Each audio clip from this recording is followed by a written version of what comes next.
Madame, mademoiselle, monsieur, bonjour et bienvenue dans ce magazine où nous poursuivons notre découverte de 7 petits mots de l'Évangile avec le frère Jean-Michel Pauffet.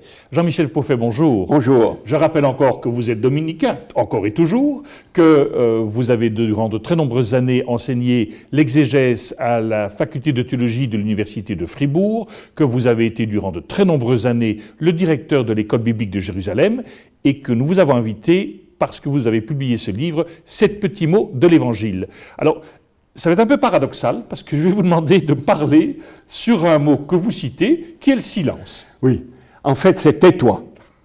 Tais-toi, qu'on trouve au début de l'Évangile de Marc, dans une scène très importante que je vais commenter, Jésus à la synagogue, et puis de nouveau sur les flots du lac de Tibériade. Alors, pourquoi je me suis intéressé à cette scène? Parce que dans l'évangile de Marc, aussitôt après avoir appelé les disciples, Jésus pénètre à Capharnaüm et le jour du sabbat, il est dans une synagogue. Toujours intéressant de voir comment les évangiles présentent le début du ministère de Jésus. Par exemple, en Saint-Luc, à la synagogue de Nazareth. Aujourd'hui, cette parole s'accomplit pour vous. Ou bien Matthieu avec le sermon sur la montagne. Ici, dans une synagogue. Et il nous dit qu'il enseignait. Ils étaient frappés de son enseignement. Il les enseignait avec autorité, pas comme les scribes. Et à la fin de la scène, tous se disaient, mais qu'est-ce que c'est que ça? Un enseignement nouveau donné avec autorité. 4 fois enseigner ou enseignement. Alors quand un dominicain entend que Jésus enseignait et que c'est la première action de son ministère, on tend l'oreille. Et quel est le contenu de cet enseignement? Tais-toi. Alors, à qui le dit-il? Il y avait là un homme possédé d'un esprit impur. Le grec dit un homme dans un esprit impur. Et cet esprit impur, il va lui dire « sors ». Donc on ne sait pas très bien qui est dans qui. Disons que c'est un homme occupé. Impur, ça veut dire mêlé, ce n'est pas une question d'abord sexuelle, c'est un homme qui ne s'appartient pas complètement. On pourrait parler d'addiction, d'une liberté amputée, voilà, en tout cas. Maintenant, cet homme, il est parfaitement intelligent et clairvoyant puisqu'il dit « je sais » qui tu es, le Saint de Dieu. Autrement dit, il dit quelque chose de juste de Jésus, le Saint de Dieu. Et il s'entend dire par Jésus, tais-toi.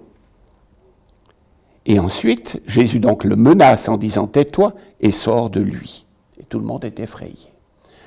Alors, question, comment est-ce possible qu'à un homme qui le confesse, qui dit quelque chose de juste, Jésus lui demande de se taire? Je vois plusieurs raisons à ça. La première, c'est que cet homme, en fait, n'est pas libre. Et être confessé par quelqu'un qui n'est pas libre, ça n'est pas un acte de relation et de rencontre. Ce n'est pas le modèle de la foi, en tout cas. Deuxièmement, cet homme se protège, puisqu'il dit « je sais qui tu es venu pour nous perdre ». Et donc, il se met à distance de Jésus. C'est quand même pas le modèle, là encore, de la foi, même si les mots sont justes. L'attitude n'est pas libre, et puis elle est faussée. Et c'est comme ça que, troisièmement, c'est un cri plus qu'une confession de foi. Et Jésus lui demande de se taire. Plus précisément, c'est un passif dans la forme grecque de l'expression, et le terme est vulgaire, c'est « ferme-la », ou plutôt que Dieu te la boucle. Comme on le dirait d'un chien, parce que en grec on trouve la même expression pour la muselière du chien. Alors, à quelqu'un qui disait quelque chose de juste, le Dieu du ciel, par Jésus, lui donne une muselière, tu la fermes. Et pourquoi? Parce que Jésus va maintenant commencer son ministère, il va étonner. Il va dérouter en tout cas autant que conduire. Et il va donner le temps aux disciples d'abord, aux foules ensuite, de le découvrir. Et ça va commencer par des questions. Beaucoup de croyants n'ont aucune question. Ils n'ont que des réponses qui veulent crier. Peut-être qu'il faut accueillir des questions pour découvrir Jésus. Ici, ils vont dire, mais c'est quoi ça, cet enseignement nouveau? On retrouve la même expression dans la tempête apaisée, au chapitre 4 chez Marc, sur le lac. Vous savez combien les Sémites ont peur de l'eau, les gens du désert.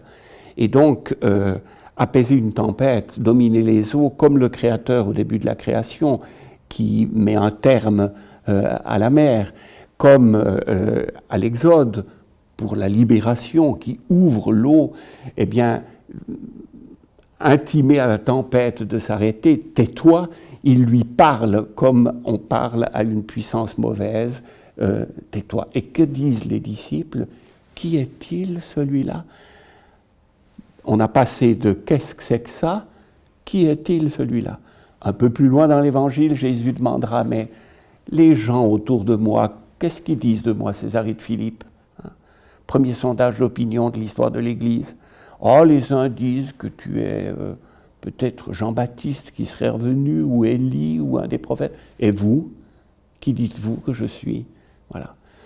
Donc, cette scène de la synagogue, je l'aime beaucoup, parce que même un credo juste ne nous dispense pas d'une relation juste à celui à qui on veut parler, ne nous dispense pas non plus l'acte de foi du temps.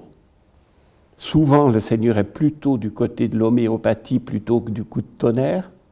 Il donne le temps à travers toute une histoire personnelle et d'un peuple et de l'Église aussi. Il y a de la place pour la découverte, il y a de la place pour la question et il y a de la place pour le silence.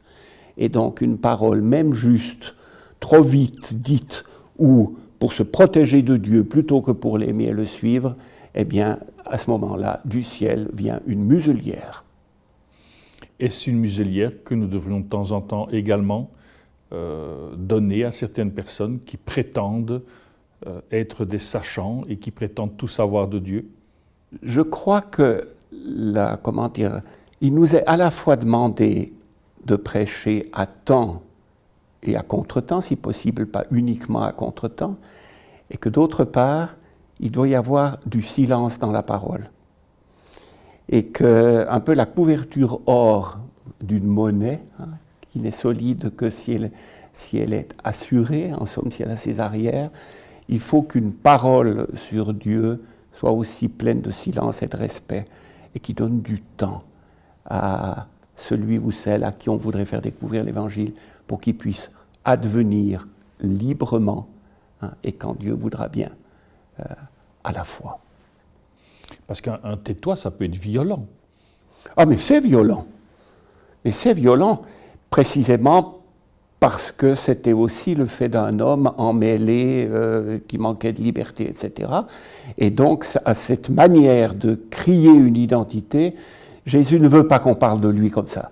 Il veut qu'on apprenne de lui comment parler de lui. Et c'est comme ça qu'il commencera par des paraboles, par l'évocation d'une expérience que les gens ont, du grain de sénévé ou de la pièce de monnaie perdue ou du berger, etc. Et puis lentement, à travers ces expériences simples et quotidiennes, il va ouvrir leur esprit et leur cœur à sa personne et surtout à son Père. Si je vous entends bien, la richesse d'un enseignement, même aujourd'hui, quelque part, passe par l'expérience. Elle passe par l'expérience, elle passe par le temps, et elle passe aussi par le silence. Il n'y a pas que de la parole. Eh bien, c'est sur ces mots que je vous propose de conclure cette émission. Merci à vous. Nous arrivons au terme de celle-ci.